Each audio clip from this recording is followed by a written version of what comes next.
আচ্ছা, আপনি কি সেই পাবলিক যে কিছু টাকা জমাতে পারলেই সোজা ব্যাংকে দৌড় দেন আর ভাবেন, যাক বাবা, টাকাটা সেফ এবং ইন্টারেস্টও পাবো? যদি এমনটা ভাবেন, তবে আপনার জন্য এটা দুঃসংবাদ আছে বস। ব্যাংকে টাকা রাখা আর বালিশের নিচে টাকা রাখা এখন প্রায় একই কথা। কারণ ব্যাংক আপনাকে বছরের সুদ দেয় মাত্র 6 থেকে 10%, আর বাজারে পেঁয়াজ মরিচ থেকে শুরু করে সব জিনিসের দাম বাড়ে 14 থেকে 16% হারে।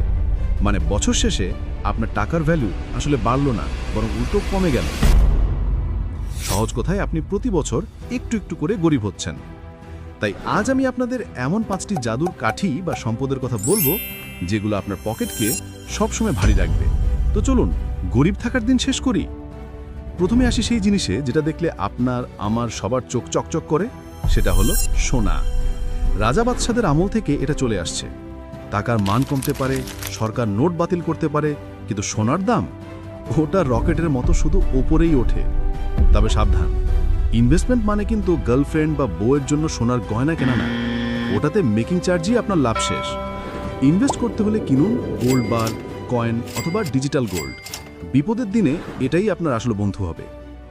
দ্বিতীয় সম্পদটি হলো রিয়েল এস্টেট বা জমি। দুনিয়ার জনসংখ্যা বাড়ছে, কিন্তু নতুন করে তো আর জমি বানানো হচ্ছে না। তাই ডিমান্ড বাড়ছে, কিন্তু সাপ্লাই ফিক্সড। আর ইকোনমিক্সের সাধারণ সূত্র হলো এটার দাম বাড়বেই। এখন আপনি বলবেন, ভাই আমার পকেটে তো মশা ঘুরঘুর করে, আমি কিনবো জমি। আরে ভাই, টেনশন নিচ্ছেন কেন? এখনকার যুগে হাজার হাজার মানুষের সাথে মিলে মাত্র 5-10 হাজার টাকা দিয়েও বড় বড় বিল্ডিংয়ের মালিকানার শেয়ার কেনা যায়, যাকে বলে রিট বা REIT।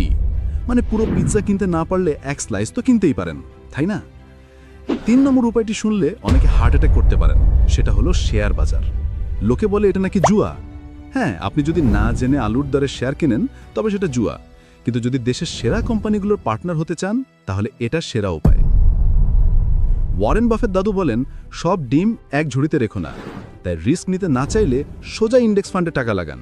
মানে দেশের সেরা 30টা কোম্পানি একসাথে কেনেন। ব্যাংক যেখানে আপনাকে বছরে 6 থেকে 10 টাকা দেয়, স্টক মার্কেট সেখানে লং টার্মে 15 থেকে 20 টাকা পর্যন্ত রিটার্ন দিতে পারে।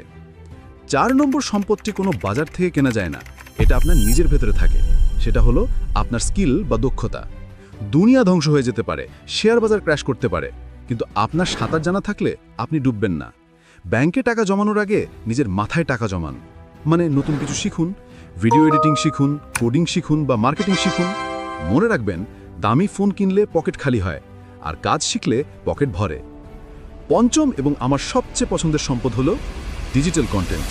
এই যে আপনি আমার ভিডিও দেখছেন, আমি হয়তো এখন ঘুমাচ্ছি বা ঘুরছি, কিন্তু ইউটিউব আমাকে টাকা দিচ্ছে। এটাকে বলে প্যাসিভ ইনকাম। আজই একটা ইউটিউব চ্যানেল খুলুন বা একটা ব্লগ লিখুন, অথবা ছোট কোনো অনলাইন বিজনেস শুরু করুন। শুরুতে কষ্ট হবে, কিন্তু একবার দাঁড়িয়ে গেলে বস আপনাকে আর পায়কে, ঘুমের মধ্যেও টাকা আসবে। তো বন্ধুরা, সারা জীবন গাধার মতো খাটবেন নাকি টাকার পিঠে চড়ে বসবেন, সিদ্ধান্ত আপনার। ব্যাংকে শুধু বিপদের দিনের টাকাটা রাখুন, বাকিটা কাজে লাগান। ভিডিওটা দেখে যদি মনে হয় মাথার বুদ্ধি একটু বেড়েছে, তাহলে লাইক দিতে ভুলবেন না। আর কমেন্টে জানান এই 5টার মধ্যে কোন উপায়টি আপনার সবচেয়ে ভালো লেগেছে। সাবস্ক্রাইব করে আমাদের সাথেই থাকুন। দেখা হবে পরের ভিডিওতে। টাটা।